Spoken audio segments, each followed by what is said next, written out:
podcast on YouTube so people can join us. If you have questions, Yanis, Abigail, if you want to unmute and speak, Abigail or Yanis, you're most welcome.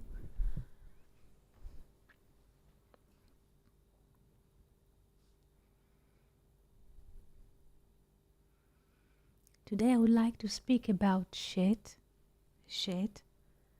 Yes, Yanis. Yes, Abigail, would you like to say something? To ask something?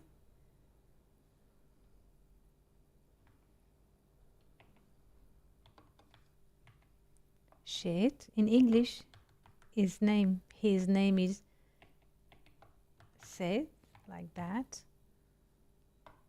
And the letter Shin and Taf, they are the beginning of sharing. Leshatef, shituf.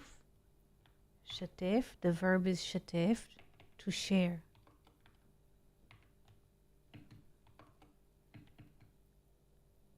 To share.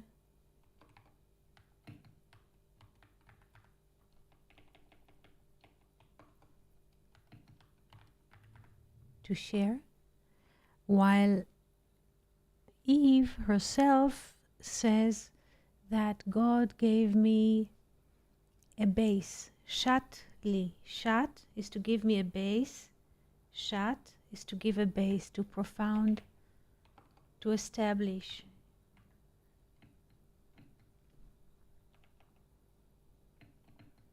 Hello, Jill. Good morning.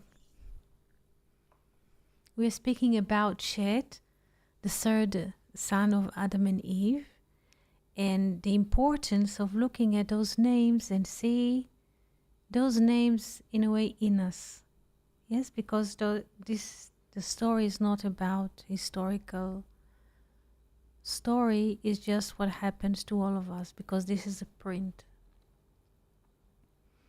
So there is the first son, first, but was conceived in a way second after Cain, but the first is really Abel. Shalom, shalom, Jill. We are very happy to see you. Very happy that you're participating. You can also unmute and speak. This is also a possibility. We shall be delighted to hear your voice. And today we are speaking about, again, those three children or sons of Adam and Eve, that they're basically not historical names or figures, but those like three kinds of motivations, yes, in all of us, all of us humans, yes. So I will start with Abel. Though he, according to the story, he was born after Cain, but the sages say this is the prime. Because when you look at it, let's say tooth, how do you say toothpaste? It's like in a tube. So what goes in linearly, let's say, comes out the second. So Abel is the first. Is like a steam which is undressed steam, like prime energy. And then we have, it's like to be, or like being. This is why he's also being assassinated. But there's a prime energy, innocent. And this is Abel.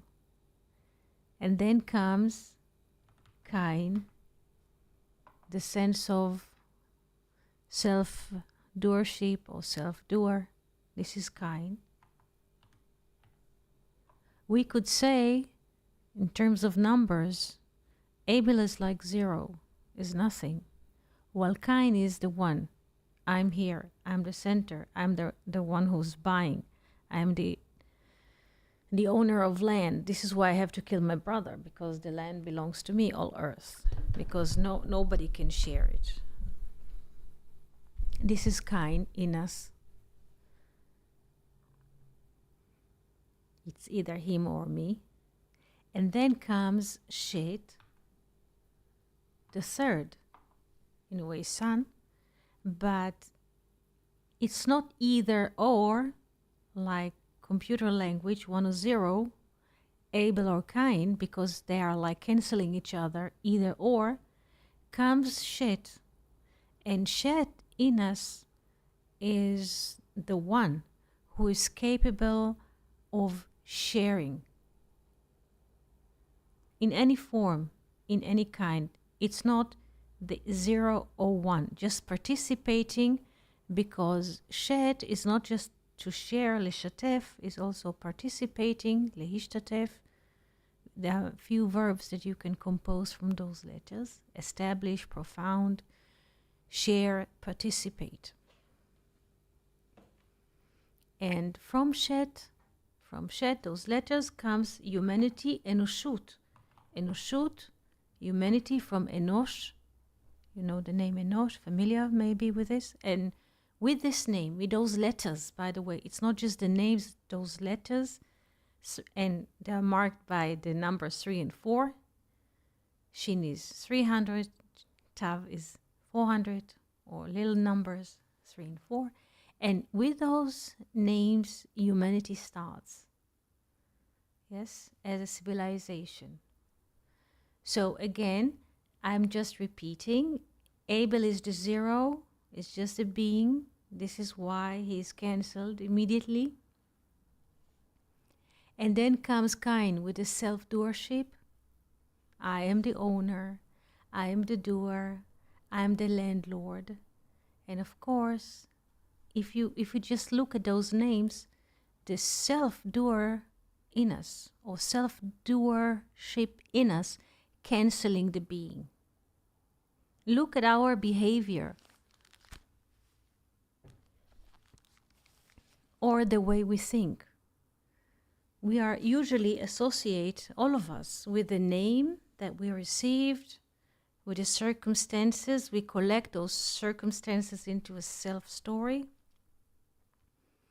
a self-narration, and we believe in a way, and we are convinced that we are working under those conditions, like if we have a self-drive, like we are the architects of our lives. This is Cain in us. So of course, when we have this sense in us of the doer, so of course, what brings out the self-doer in us, already canceling the being. Because what matters is my actions. And if I make a profit or not, if I buy a car or not, if I do this or not, if I participate in a marathon or not. And I cannot sit and look at a tree because the self-narrator in us will always poke the being, just sitting and drinking tea or looking at the tree or at the bird, because you're not doing anything and you're just lazy, sitting on a balcony or on the porch, and you're doing nothing and you're worth nothing.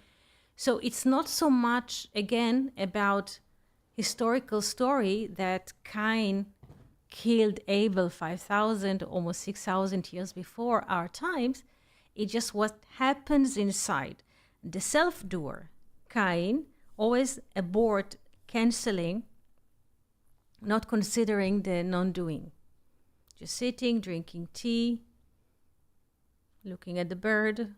You're not doing, you're not good enough. You should have done this and this until this hour. You should promote, you should provoke, all of. So those things are existing in all of us humans, whether we admit in it or not. This is the operating system that happens to the body that appears in times and space. About this, Weinreb speaks in his book. Now, comes after almost lifetime of struggles, comes this Shet, and before I will open the Shet in us, I would like to share a story that I read about a few years ago in one of those, magazines or so. And this is an interesting story. There was a rabbi in the States, and people used to come to this sage to ask for advice. And two teenagers or young adults came to the rabbi. They come with a question. And he, instead of answering them, he just told them a story. And he says, when you look at a baseball game on a TV, you enjoy it, but you're just watching it. Yes? By watching it, it is like there. Out there, the baseball, and you're the one who's watching. But what about participating in the game? Not just watch from the side and judge this team or the other team, because this is what happens when we watch those. So he said, what if you participate? Not just in the baseball game, but in life. To participate. Because we are participants in this game called life, but not that we are aware of this. So, in a way, it's not either or, to be or not to be. The famous question that appears in the play called Hamlet, yes, to be or not to be. So this is not a question in a way, to be or not to be, 1 or 0. It's just to participate. And life, in a way, in its infinite, encourage us to participate in any way. So sometimes we can participate in this game, or sometimes we stand in the station and somebody asks us a question about a direction or an address. So in a way, we're participating because we say might assist, or we can't assist because we don't know, but there is participation all the time. So again, those names are not just historical names. This is not just historical story. This pattern or this print is printed in all of us. And from Shet, from Tashtit, Tashtit is a foundation, and Leshatef is sharing, and Lehishtatef is participating. From sharing and participating, humanity starts. Because, yes, Jill, yes.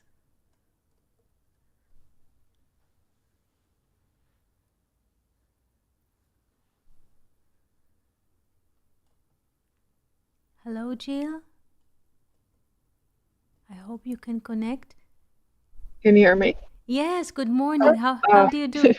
Hello, how are you? Fine. How are I'm you? um, I'm good. I'm driving today, so I pulled over for for a Yes. little bit so I wouldn't be texting and driving. But yeah, I was thinking about what you were saying, how it's important to participate because I always feel like that. I feel like it's always that battle between what I'm not doing and what I should be doing. And I always hear in the very middle, I hear you need to participate in life. And so I thought it was interesting that you was talking about that. But I Yeah. just wanted to say good morning. Good morning, Jill. And you just knocked it out because you said the middle is to participate. And this is what the sages open in the book of Zohar. And they say the world cannot exist or either or, this or that. The world is standing or existing because there is a middle line. And the middle line is participating. Excellent. Just excellent. What you Well, say? Yes? I'm gonna get back off. I'm gonna listen, but I have to get back on the Yes. back on the Okay. So have road. a safe ride. Thank you for calling. Thank you. Uh, bye. Bye bye. Brilliant. So, and this is what the sages say in the book of Zohar, that the world could not exist on judgment. What does it mean, judgment? Either or. This is considered to be judgment. Din. In Hebrew, they call it din, like the name of Dinah later. So the world cannot exist on judgment. Why? Either or. Why? Because this is a constant movement, like kinetic movement. A, B, A, B, A, B. There is no balance. It doesn't stand. It doesn't sit. It doesn't sit. Yes, like A, B, A, B, A, B, something like that. And it never rests. So this is a constant struggle within oneself, because the mind is not settled. So therefore, we have, in a way, the third sun, Shet, from participating, from sharing. And this is, in a way, the third dimension, which is not just the third sun, but in geometry, we have a triangle. Because AB, or two suns, or either or, is just linear. This is a line.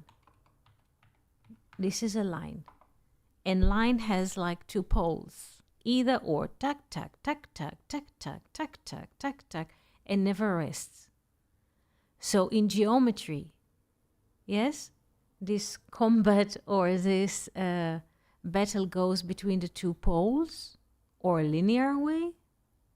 And in geometry, the middle line is, in a way, is outside of the line, which is a triangle or the third sun. And once we have this triangle, we have stability, we have peace. And this is also a three-dimensional object, yes, because we have like triangle has not just a triangle that has, in a way, three lines, but also the letter He represents Shet, because it has three dimensions. It has length, width, and depth. And then we have stability. And this is also has to do with the mind being settled. Yes? Hello, Ogbai. When somebody has a settled mind, it means he's not running inside between the two options, yes or no, yes or no. The mind is settled. It's like settled is like to sit. It sits because it's stable. Like a triangle is stable. So from Shet, humanity starts, but not as historical story, but inside of us. So Shet in us has the capability of what? Being in settled mind, meaning participating in what is happening, whatever is happening, participating without judging the moment. At the moment, the neighbors are renovating and they're drilling. I don't know if you hear the drilling. I hope not, but this is what happens in the moment. So Shet in us is the one which is participating in whatever happens without judging the moment. Because the self-narrator always tries to tell us or to offers us a story about ourselves as personality. And this is what fits for me, and this is what not fitting for me, and I should not do this because it doesn't fit the narration that I have about myself, so I will not participate and I will negate it, because we form an opinion. This is what the kind or the cognition or the self-narrator likes to do, to portray us, yes, different stories about life that will keep us far and outside of what is happening. And there we have a sense of control. I'm outside of the world. This is what happens. This is what the self-narration is doing all the time. And in a way destroys the being, in a way as able as the mist inside and the mystery, and also try to control everything. This is what the kind inside does, or the self-narrator. But there is, in a way, third way. It's not either or. It's just to participate. So sometimes there's a rest, sometimes there's a need. A neighbor comes, he needs something. The cat, this Shabbat, I heard, we were drinking tea and suddenly I heard meow, meow, but really stress, a sound of a cat. And I opened the window and I see that the neighbor's cat climbed, yes, from the balcony. He climbed the floor and suddenly he understood that he's he did too much and he just caught in the air without ability to return to his home. So we tried to offer this cat a solution, but he was so help down, but he was so stressed and was meowing until Jacob, the neighbor from below, came with his ladder. Jacob and his ladder, also interesting. And the cat was not afraid, and he managed to to pull him down from this, traveling between balconies in a tower. And so we participate in a way. We did not even choose it. We heard a cat. He was so stressed and he was terrified. And the neighbor came, and we're trying to before Jacob came, we were trying with the ironing board to offer the cat like something, a diagonal surface that he will try to walk along, because this is what we had at the moment. So, but they just participate in life, whatever the moment brings about, without judging. Sometimes people ask you what the time is or what the way is, what is the direction. So you answer if you know, or if you try to help, or there's a lady with a kinderwagen in the bus. Whatever the moment brings about, without judging. And this is how life or humanity or civilization is being built. Like, in a way, we always return to this verse, I shall be that I shall be, and this is freedom, because there is no narration that closes us in a frame that you are only a director. No, it's just what the moment brings, and every moment comes into the manifestation, comes in a way, a new movement, and it acts through us. So whatever happens, we can never control it. So this is what Moses asked. But what shall I tell the Hebrews? Who sent me? To tell them there is a freedom. There's no Pharaoh. There's no thought control.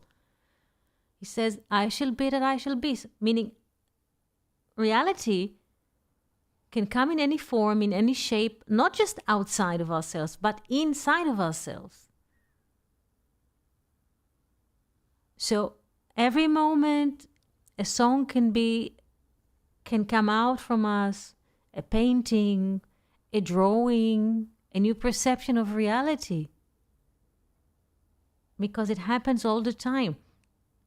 There is no, in a way, we used to think, or we are accustomed to think about ourselves as being born in certain point in time and space, and there's like different pictures. Yes, somebody took pictures of us, and this is the same me, as if this is me at the kindergarten, this is me at the high school, and so on, in college. There is no me. Because every moment, with every breath, there's a new creation. So some people are really pissed because they think, what will happen to me?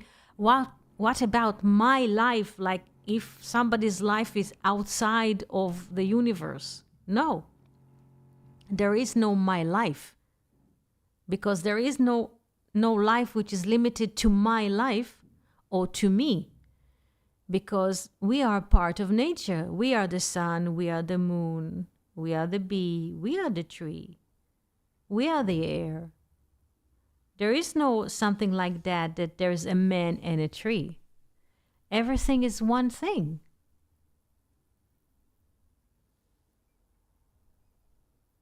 So there is no me, but the self-narrator inside the head, this overall speech all the time, this is you, and this is your life, and what will happen to you, meaning me, and there is, but this is the temptation. This is also happens in a way mechanically. This is a mechanically production of the brain. But it is always seducing us to believe that this is life or this is divinity, but no. So there is no me, and there is no my life. And this is a great freedom, and this is the beautiful conversation of the burning bush. That Moses says, okay, you want me to speak to the Hebrews in Egypt, but what shall I tell them? Who sent me to speak to them? And God replied, I shall be that I shall be. Everything can come in any moment. So why to determine, yes, or to restrict the happening of life to a form? A form in English, form in Hebrew, tzura. One second, form. In Hebrew, tzura comes from tsar, narrow, because any form is just a narrow, because every form limits what? The infinite in time and space. So the answer was open. I shall be that I shall be. To each and every one of us, the fresh new moment comes all the time.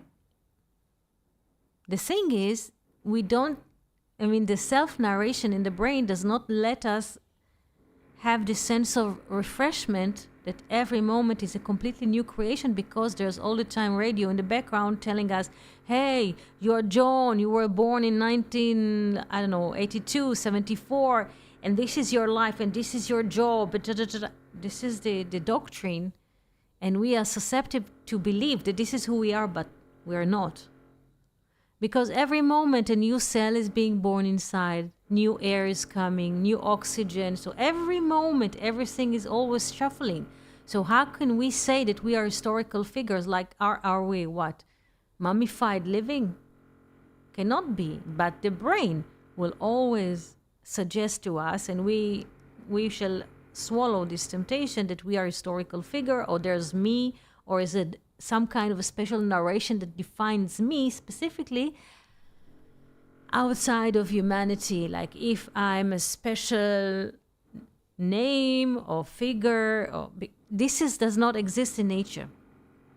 The cat does not tell himself that he lives in this address, that he has a life story. He lives in the moment. There is a need to jump on a bird. The cat will jump on a bird. There is a need to drink milk. He will come and lick me. This is it.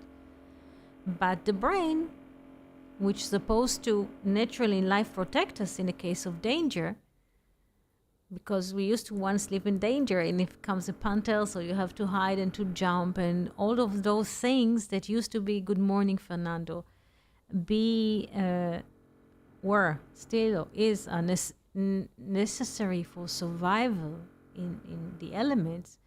Now when mankind builds cities and medical systems and education systems, all of those systems are trying to, in a way, to prevent the uncertainty, and by doing so and enabling us, so to speak, stable life, they're also blocking the sense of danger or jumping in the forest when something comes. And suddenly the brain that's supposed to be active in those moments and to help us to jump or to take a refuge in a cave in case of rain, all of those things are not operating. So the brain attacks itself because it's not operated as it should be.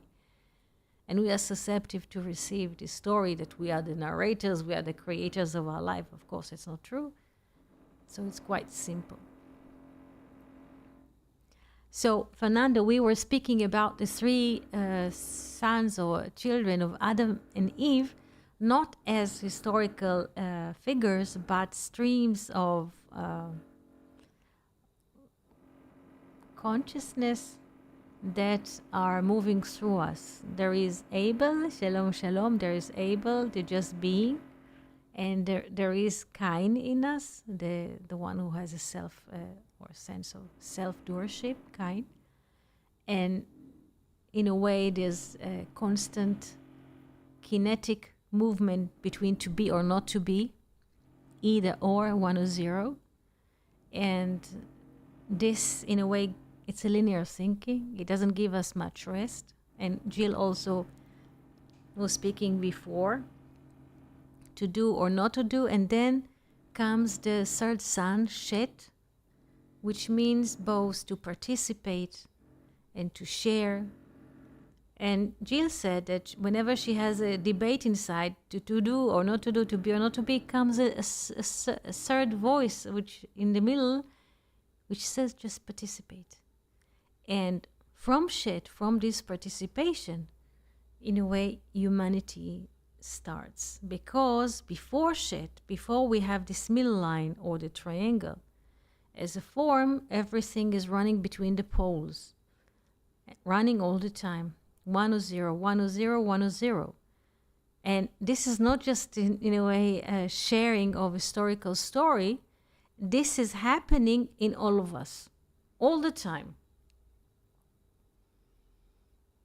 Yes, this is what is happening. And in a way, Shet, being aware of that, Shet is always participating without judging.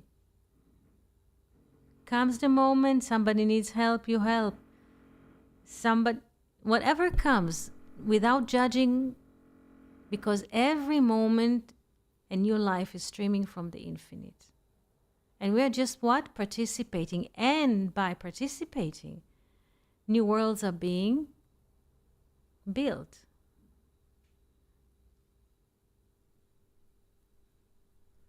So, though the brain offers us this speech, you're never done enough, you're never good enough, just by participating, new worlds are being created with us, without us even being aware. But this is what participation does.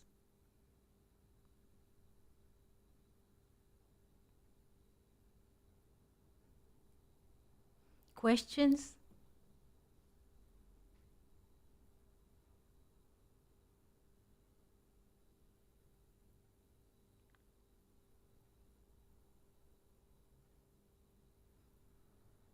This is participation is also the source of conversation.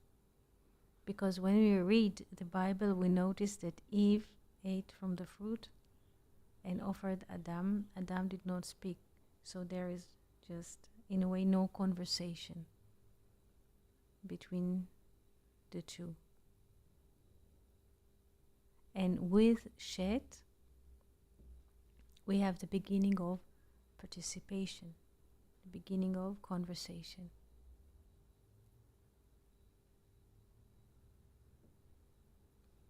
I don't quite understand, Ogbay, what you're saying.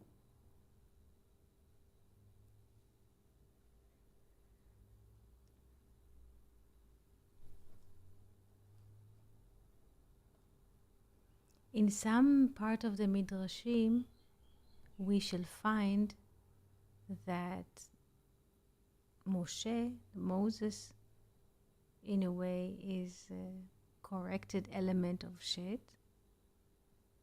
What does it mean? Some people look at it like if he is a reincarnation. There is no something like that reincarnation, because we don't.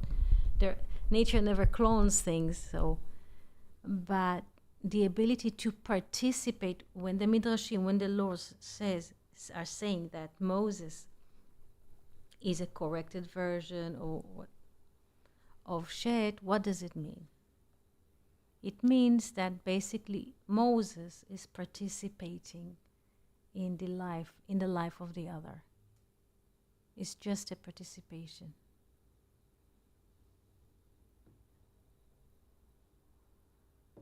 And by participating, great balance is happening. Like a new balance comes into Shav.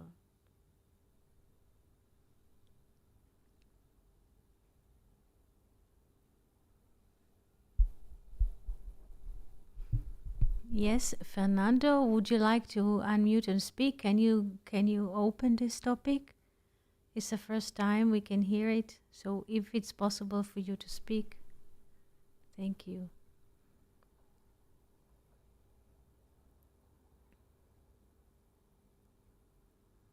Hello, good morning. Hello, Felipe, good morning.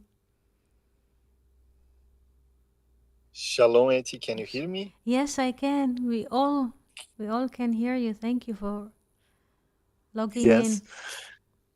No, I thank you, Eti. I'm moving, but I found just perfect what you were speaking about, these three sons, Cain, Hevel, and Shet. Mhm. And it makes me remember about this topic in the Jungian writings, that is the transcendent function. He calls it the transcendent function, uh, which means that when you are, let's say, too rational, too conscious, too self-conscious, that is one part of us, too rational in all of your actions, let's say, you have another face of you that is unconscious, that is irrational, that is related with art and is related with you know everything, with dreams and with this realm of the unknown. So you have these both qualities, the quality of extremely rationalism and the quality of the irrationalism. The human being has this both. But usually, many human beings only stand in one foot. Let's say stand only with the rational or the irrational. And what is needed is the third function, that is the transcendent function. That is to listen to the voice of the unconscious. Let's say to listen to the dreams, to listen to what is coming to your mind from the unknown, and to make it conscious as well, like a painting, or like making art, or doing things related with this unconscious realm, like trying to unite both, not overcome one or another, but trying to, let's say, walk in the 2 foot and to make a third element. The third element is the solution. Mhm. I don't know if I make myself clear, Eti, Very really, but clear. this is the Because the third foot is the covenant, like you said, our 2 feet, and the third is the covenant between heaven and earth. This is the integration of the transcended function. It's beautiful because this is the most yes, stable, is most stable. Otherwise, it's yes. like I can shape. remember Yes. the book of Sohar, Eti. Mm-hmm. I'm pretty sure that you can remember the Idra Haba, Yes.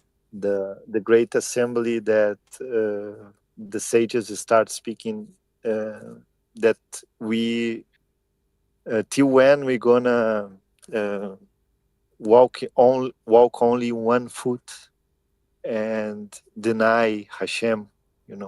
It's time to act for Hashem, and they start with this speech. I think I'm getting. I don't know if I'm distorting it, but this is what I remember. Yes. It's just this. I thank you. Thank you so much. This is correct. There is a question for how long shall we go like this? Yes. Without it's time to do for Hashem, and Hashem, this is like the same letters as Moses, as we say. Moses is an aspect of Shed, like to go in a way and have a settled mind. Otherwise, there's like schizophrenia and kinetic movement between 1 and 0. And the triangle or settled mind is to participate or to integrate, not just try to overcome a rational, let's say, narration upon irrational either or, but in a way both of them are meeting in the middle. And this is the middle line. This is also, the middle line is also Da'at. Yes, and very good. The stream of the heart. It is interestingly once, yes, great. Once a person who was a paramedic person, he told me that in his studies as a paramedic, because they have to give assist to people who have heart stress, they come with the ambulance. He told me something that I will never forget. He says, to the heart comes 2 vessels of blood. Don't think about blood so much because this is in a way biological, but he says something like that in terms of medical thinking. To the heart, he say, two vessels are coming, but from the heart to the body, 3 vessels are going out. Again, to the heart, 2 vessels are coming. From the heart, 3. So the heart, in a way, what happens in a way in the heart and is broadcast to the body is in a way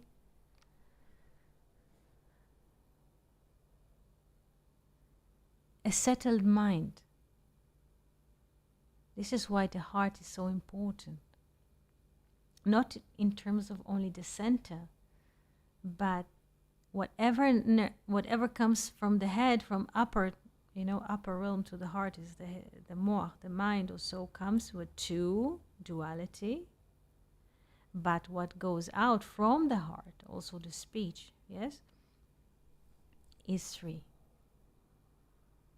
So, and we are moving, and the heart is in a way interesting because the heart is connected in a way in Shet, Moses, or whatever associate in your inside of you as with the heart as the center. So their equanimity also sits.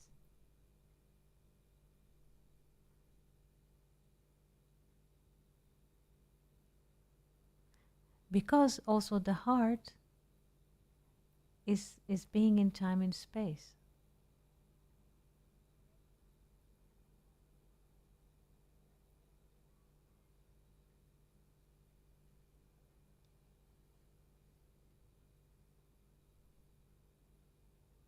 And even this is also interesting, because sometimes there is a self-narration, because this is what the brain does, always brainwashing from the inside. And sometimes there's a self-narration that says you should not be angry, but we are not angry, and this is, we are not sad. This is in a way anger rises or sadness rises, and it just goes through the heart. It's not that we are angry, it's not that we are sad, it's that what moves through the heart. But the self-narrator inside will always tell us and suggest us, I hope we should not take the bait, that you are upset, that you are sad, or we aren't even capable of being sad. We aren't capable of being angry. We aren't. Those motions are just moving through us, like the wind is moving through the leaves or the branches of the tree. And the great freedom is a freedom from self-narration, because any kind of self-narration, what will do will narrate us to a finite self. This is what the narration do. But we are infinite. And this is the beauty of it, and this is the freedom and the beauty of it, because there's only infinite. And all the rest is what? Just an illusion.